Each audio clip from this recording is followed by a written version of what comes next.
Lo tenemos acá en comunicación ya a Javier Tolcachier, a ver si me hace que sí con Sí, la porque cabeza. hubo elecciones en Bolivia Sí. y bueno, la derecha logró destituir, sacar, digamos, destituir no, correr al MAS del poder. La verdad que el MAS hizo una elección horrible. Creo que sí, mira, si no mal no me equivoco, creo que sacó 3 puntos. Bueno, Eh, a ver si nos cuenta Javier. Hola Javier, ¿cómo estás? Hola, ¿qué tal? Buen día. ¿Cómo están ustedes? Bien, bueno, bien, bien, dentro de todo este panorama. Bueno, estamos comunicados con Javier Tolcachier, que es periodista, escribe en el portal de Presencia y además está en el Centro de Estudios Humanistas. Vamos a charlar un poquito sobre las elecciones de, como anticipaba Candela recién, de Bolivia, que fueron ayer. ¿Qué, qué datos hay? ¿Qué sensaciones quedan? Bueno, obviamente no ha sido una elección normal, ¿no? Ha sido una elección con muchos vicios, por decirlo de una manera amable. Un fuerte líder de la izquierda y del indigenismo boliviano, el primer presidente indígena de Bolivia, Evo Morales, fue proscrito de la elección en algo que se asemeja mucho a un proceso que viene sucediendo con los liderazgos del siglo XXI, de los movimientos populares, ¿no? Recordemos digamos, los ataques y las condenas a Cristina Kirchner, el exilio de Rafael Correa, la cárcel de Lula, en fin, es todo un cuadro que nos muestra un escenario que no permite decir que fueron elecciones del todo limpias, del todo democráticas, y bueno, y a partir de ese análisis hay que analizar los datos de la elección que arrojan que el primer, digamos, el supuesto ganador, digamos, de la elección ha sido Rodrigo Paz Pereira, con 1.000.000, déjame ver bien, con 1.600.000 votos, y después sigue Tuto Quiroga con 1.356.000 votos. Tuto Quiroga, ex vicepresidente del dictador Hugo Banzer, o sea, de la extrema derecha, y el Rodrigo Paz Pereira, hijo de Jaime Paz Zamora, quien fuera un presidente, digamos, socialdemócrata en su momento. O sea, es un cuadro que nos permite decir que ha habido toda una estrategia de demolición mediática, difamatoria, digamos, con el objetivo de sacar a uno de los procesos que ha, digamos, dado vuelta a la lógica burguesa, diríamos, de la política boliviana, la lógica oligárquica, dando participación a los movimientos indígenas, a las comunidades originarias. Entonces, en esa luz tenemos que analizar los resultados. Rodrigo Paz nació en España. Sí, sí, pero eso es secundario, Candela, eso, sí, el padre estaba exiliado, Jaime Paz Zamora, Claro, y entonces por eso él nació en España, sí. bien. Ahí va. Che, y esto, bueno, es pronto para decirlo, pero ¿tiene retroceso? Digo, porque lo han como hecho Bueno, bastante mierda, Leo. digo, hay que profundizar más en el análisis, es una situación compleja, ¿no? El movimiento al socialismo, el instrumento, digamos, político de los movimientos campesinos y sociales, tenía una grave fragmentación, ¿no? Claro. Tenía, digamos, problemas internos, no solo en las principales candidaturas, digamos, el tema de Andrónico Rodríguez, el tema del mismo Evo, como dijimos, sino que también entre los movimientos indígenas había desavenencias serias, ¿no? El llamado Pacto de Unidad, que fue, digamos, la columna vertebral de los triunfos anteriores de la Revolución Democrática y Cultural, ya no estaba tan unido, ¿no? Pero eso es lógico, después de 20 años, digamos, en el gobierno, de las reformas, digamos, de la nueva constitución política del Estado, de el permanente asedio de las derechas y los intentos, y como sabemos el golpe de Estado de 2019, que culminó con, digamos, con el gobierno irregular de Yanine Áñez.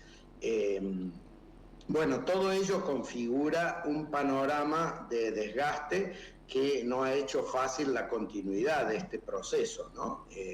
Por otra parte, digamos, intentando acercarme a la respuesta a tu pregunta, hay un tema generacional que no es muy considerado a veces por las corrientes progresistas.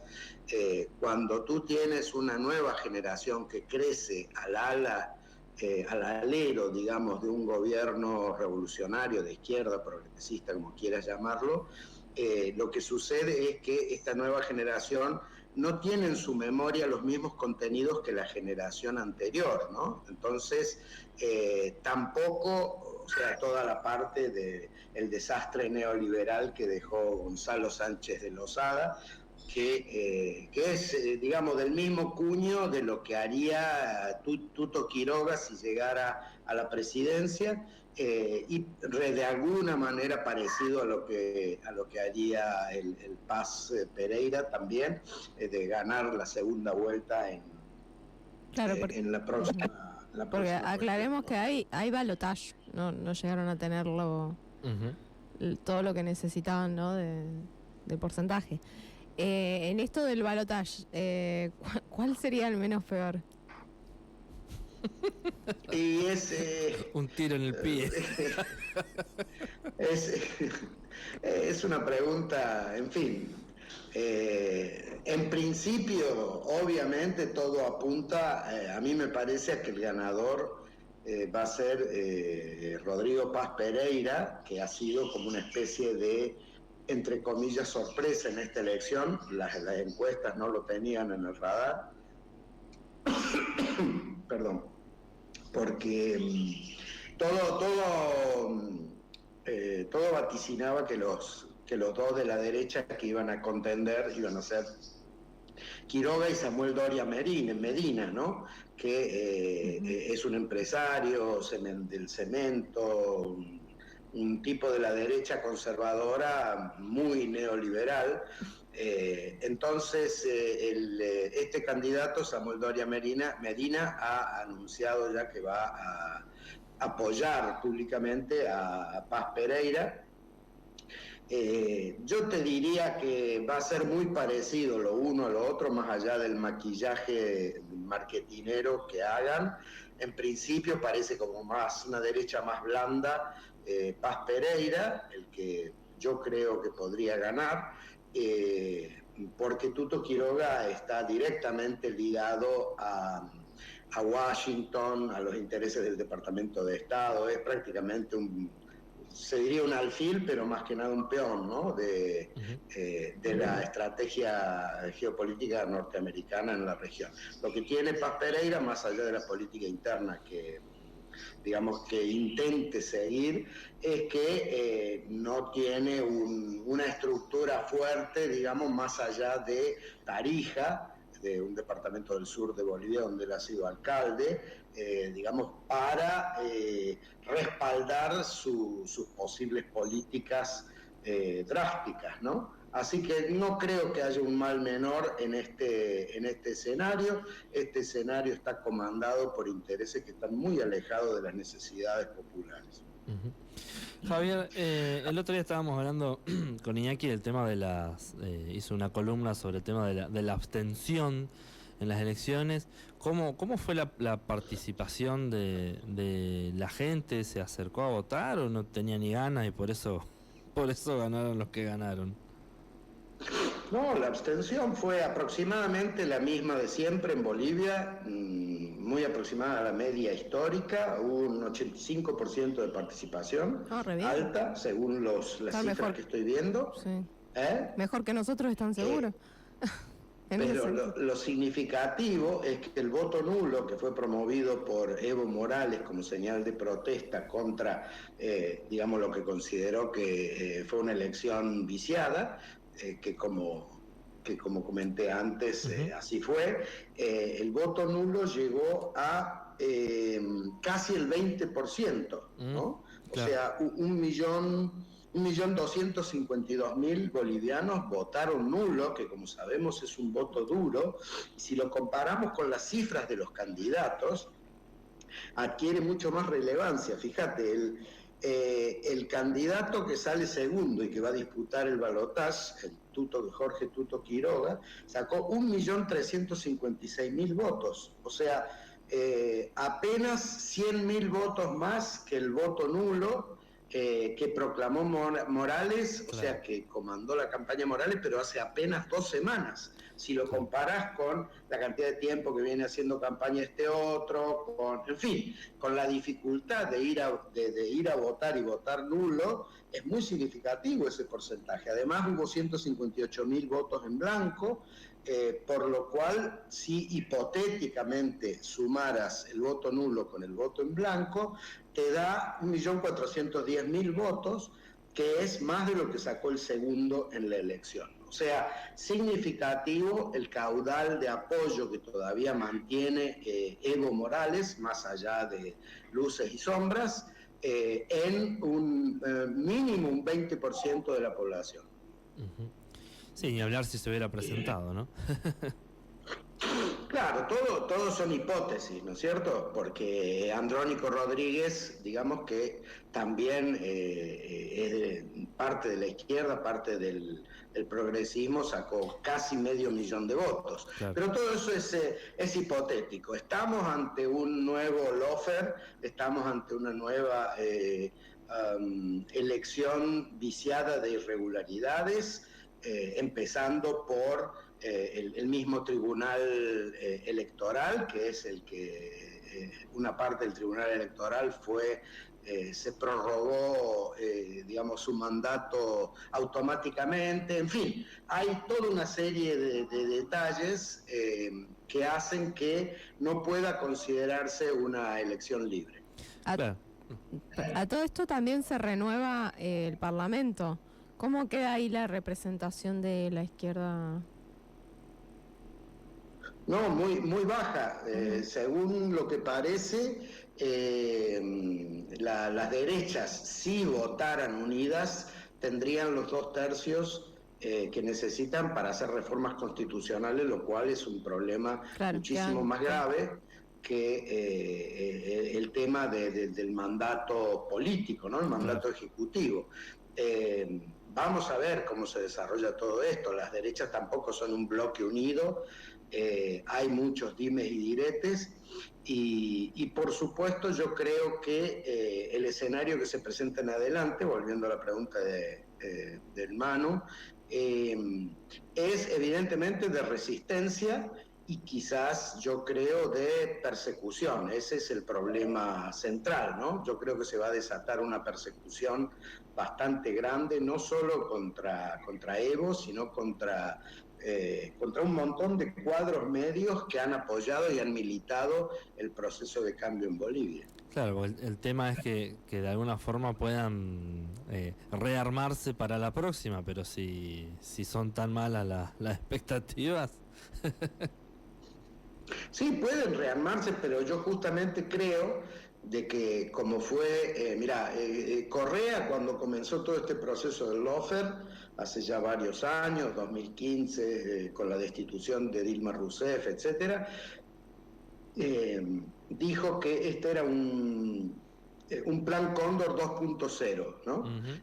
Con otras herramientas, pero yo creo que en la segunda fase del plan, digamos, Cóndor 2.0, de la persecución de todo gobierno progresista, va a ser tratar de cortar las cadenas de transmisión del movimiento popular hacia la base social, o sea, con la persecución no necesariamente con el asesinato, pero con la expulsión, digamos, de cuadros de un movimiento, de un país al exilio, cortás la cadena de transmisión que permite a los movimientos populares reconfigurar su conexión con la base y su avance, ¿no? Entonces, yo creo que eso es lo que se viene, como la segunda parte del lawfare, que no es tan personalizada, sino que tiene como objetivo cortar las cadenas de transmisión de la recomposición del movimiento popular.